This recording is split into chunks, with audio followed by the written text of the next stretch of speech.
आप हर जगह अपने दादा का नाम लेती हैं, वजह क्या है? या तो आपके दादा की खिदमत थी या फिर आपके पास और कुछ कहने को नहीं था? मेरे दादाजी वो शख्सियत हैं कि अगर उनके सामने 150 लोग भी आ जाएं हमारे हल्के से, तो वो कहेंगे अच्छा, वो नाम से पहचानेंगे। आपके दादा के जो दोस्त थे, मैं ये नहीं कहूंगी कि मेरे दादा के दोस्तों ने मुझे जितवाया नहीं। मुनाफकतें होती हैं, बहुत बड़ी बड़ी उस पे होती हैं, पैसे चलते हैं, हर चीज होती है। कोई मेल पॉलिटिशियन आए और उसकी 2 तस्वीरें लगाएं, एक जिसमें उन्होंने थोड़ा सा वेस्टर्न लिबास पहना हो या दूसरा जिसमें उन्होंने नॉर्मल लिबास पहना हो। ऐसे मर्द हजरात के साथ नहीं होता।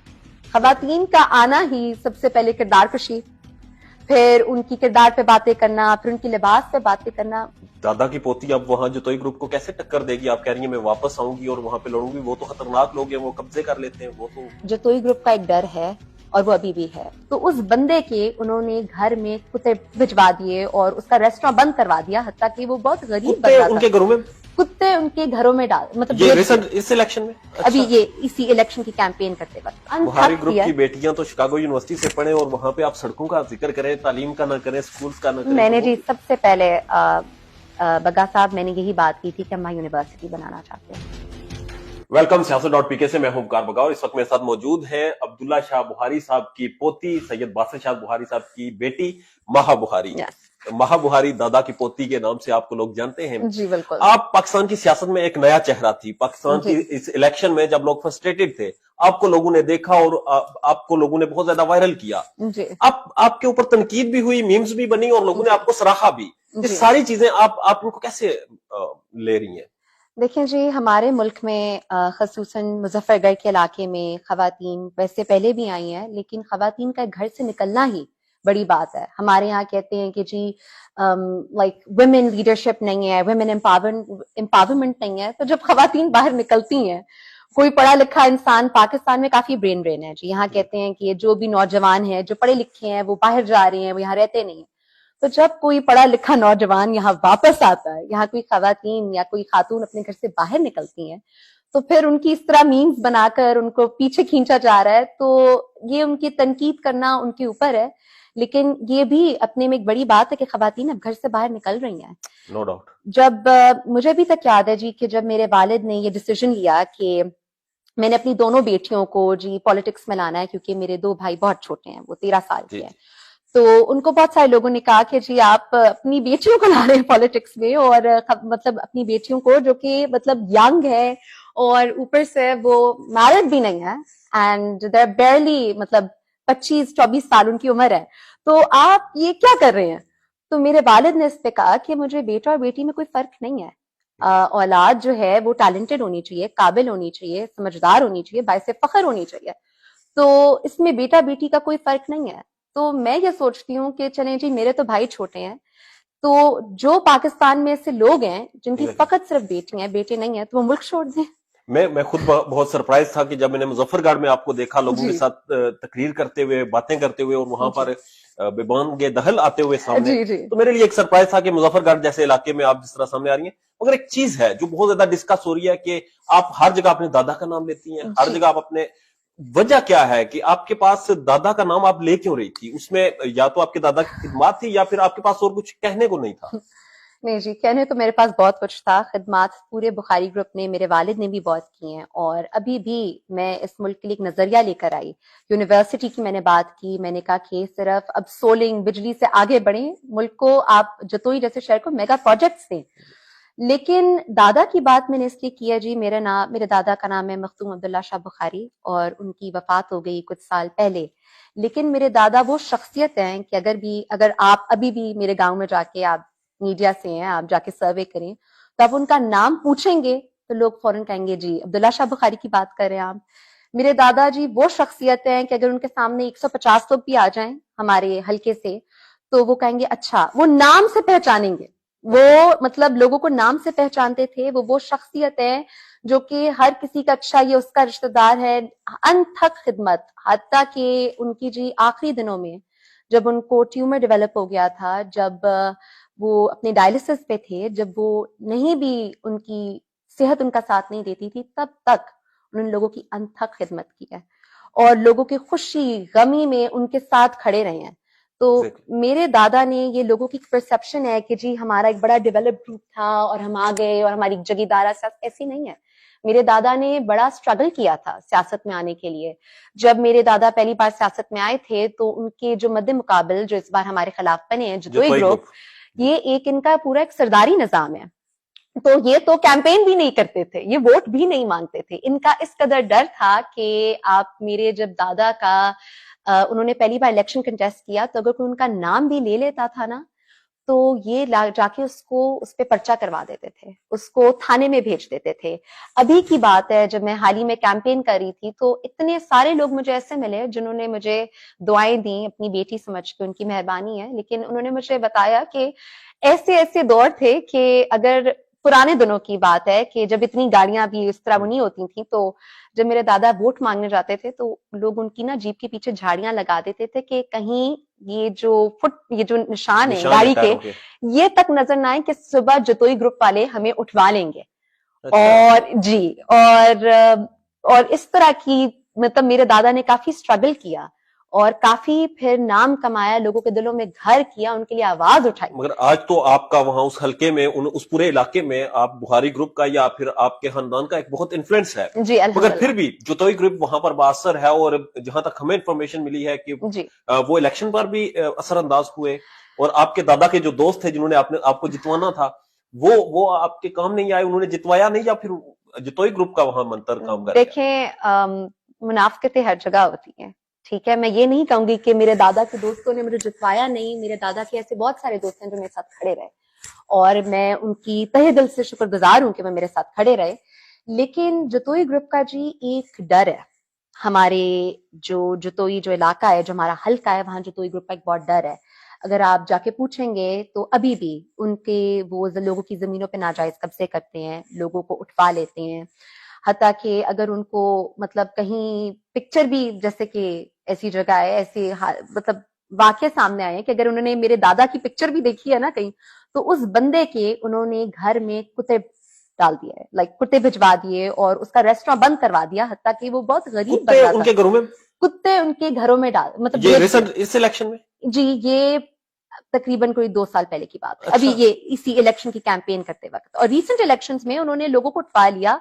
हमारे जिस हल्के में इन्होंने गुंडागर्दी की, दहशतगर्दी की, ये लोगों की जमीनों पर नाजायज कब्जा करते हैं, लोगों के हत्ता के बकरियां जानवरों तक को इन्होंने नहीं छोड़ा। इस रीसेंट इलेक्शंस में इन्होंने अपने बंदे भेज के पोलिंग स्टेशन पे फायरिंग करवाई और उस जगह में मैं खुद मौजूद थी और मैं इनके बंदों को आते देखा और अभी तक उसके बारे में कोई FIR नहीं है। और सबसे पहले तो जी, अगर आप इनकी स्पीचेस देखें तो जो हमारे हरीफ हैं, जो कि खुद भी अब कहते हैं कि नौजवान की आदत है, तो जो सरदार मौजम जतोई हैं और उनके जो भांजे हैं जो अब MPA बने हैं PP 273 से, दाऊद जतोई, अगर आप उनकी स्पीचेस को उठाकर देखें तो वो उनकी सबसे पहले तनकीद हमारे पर है कि आप अपनी बेटियों को ले आए सियासत में। और मैं आपको दिखाऊंगी, मेरे पास क्लिपिंग्स हैं कि ये क्या मैजिक शो चल रहा है। तो मुझे एक बात बताएं, पाकिस्तान की 60 से 70% तो जो वोटर है वो औरत है। तो ये कौन सी तब्दीली है, ये कौन सा पाकिस्तान है, ये कौन सी तरक्की है जब औरतों के बगैर ला रहे हैं। अब वहां पे मुझे तो जाती तौर पे ये समझ आई है कि वो बाहर शर्म समझा जाता है कि अगर औरत पॉलिटिक्स कर रही है या पॉलिटिक्स में आ गई। बिल्कुल। और मेरे और मेरी बहन के लिए आना एक, मेरे वालिद के लिए आसान एक स्टेप नहीं था। और ये बात जब मैं अपनी, बहुत बार मैंने स्पीचेस में भी कहा है कि मेरे दादा की दूरअंदेशी थी कि मेरी आप पोतियां ये लायक हैं और मेरे पोते बेशक छोटे हैं पर मेरी पोतियां काबिल हैं, तो इनको लाया जाए आगे, तो बेटा बेटी में कोई फर्क ना किया जाए। तो अगर खवातीन जो है, खवातीन के लिए घर से निकलना जी इस मुल्क में, आप बगा साहब में से बेहतर जानते हैं कितना मुश्किल है। तो अगर आप मुजफ्फरगढ़ जैसे इलाके में निकलना कितना मुश्किल है। अभी भी मतलब जब भी बात होती है वो खवातीन के लिबास पर बात, मुझे एक बताएं, बड़ी नॉर्मल बात है, तमाम व्यूअर्स भी देख रहे हैं, उनसे भी मैं पूछूं कि ऐसा कब होता है कि कोई मेल पॉलिटिशियन आए और उसकी 2 तस्वीरें लगाएं, एक जिसमें उन्होंने थोड़ा सा वेस्टर्न लिबास पहना हो या दूसरा जिसमें उन्होंने नॉर्मल लिबास पहना हो। ऐसे मर्द हजरात के साथ नहीं होता।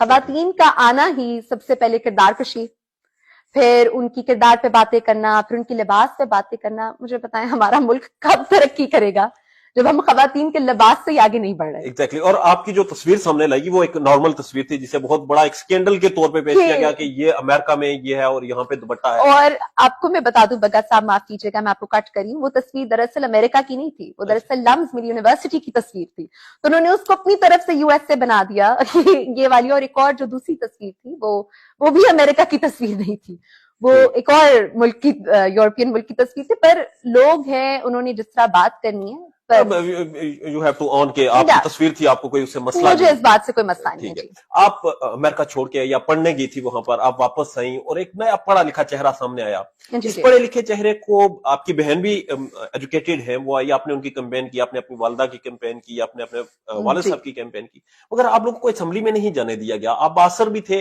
आप असेंबली में जाते भी रहे और राय ये भी कायम की जाती है कि आप माजी में एस्टेब्लिशमेंट के साथ चलते रहे, एस्टेब्लिशमेंट ने आपको मुख्तलिफ जमातों में भेजा। इस दफा क्या हुआ कि एस्टेब्लिशमेंट का किरदार था, जो तो एक ग्रुप मजबूत था, या फिर लोगों ने आपको वोट नहीं दिए?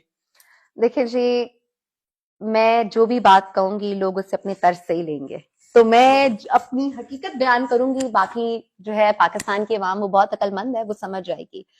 देखिए, जतोई ग्रुप का एक डर है और वो अभी भी है। अभी अगर आप मेरे गांव में जाके, मैं तो अर्ज करूंगी आप सर्वे करें और आप जाके मालूमात हासिल करें और आप लोगों को देखें कि अभी तक जतोई ग्रुप ने ओथ नहीं उठाया, लेकिन उन्होंने लोगों की जमीनों पर कब्जे करना शुरू कर दिए हैं इस इलेक्शन के बाद। अभी कितनी तारीख, 8 फरवरी को इलेक्शन हुए हैं जी, 8 फरवरी को, और आज क्या तारीख है? आज 14 है।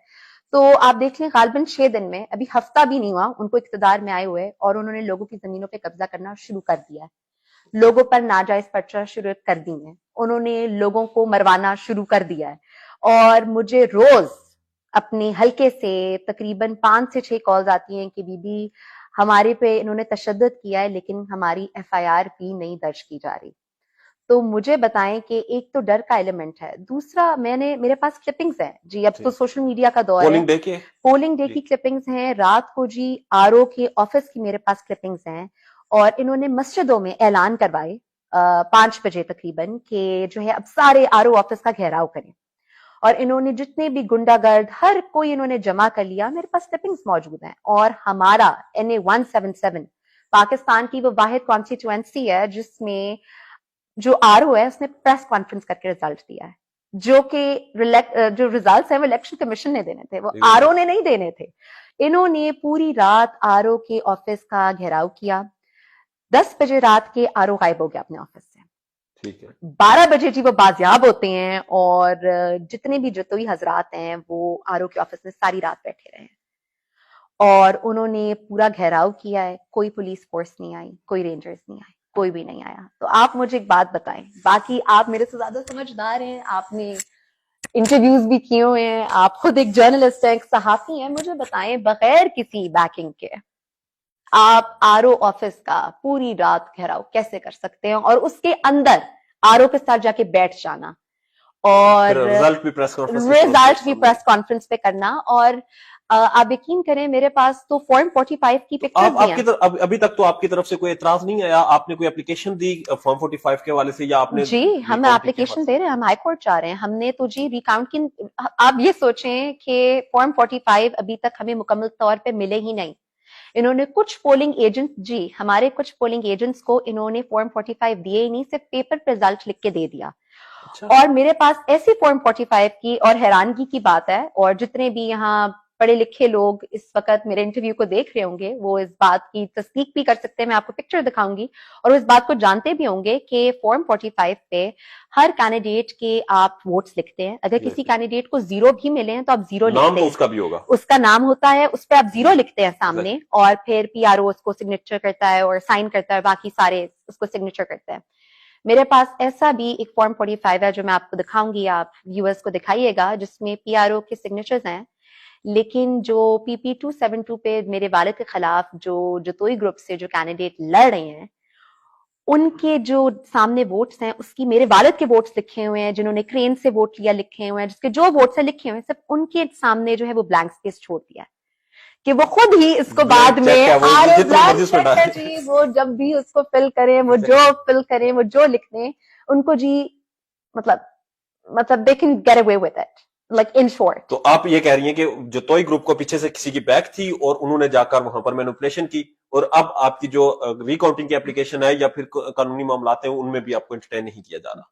देखें बगा साहब, अगर मैं आपको हकायक बताऊं, आरओ के ऑफिस में बगैर बैकिंग के, मैं ये नहीं कहती, चले मैं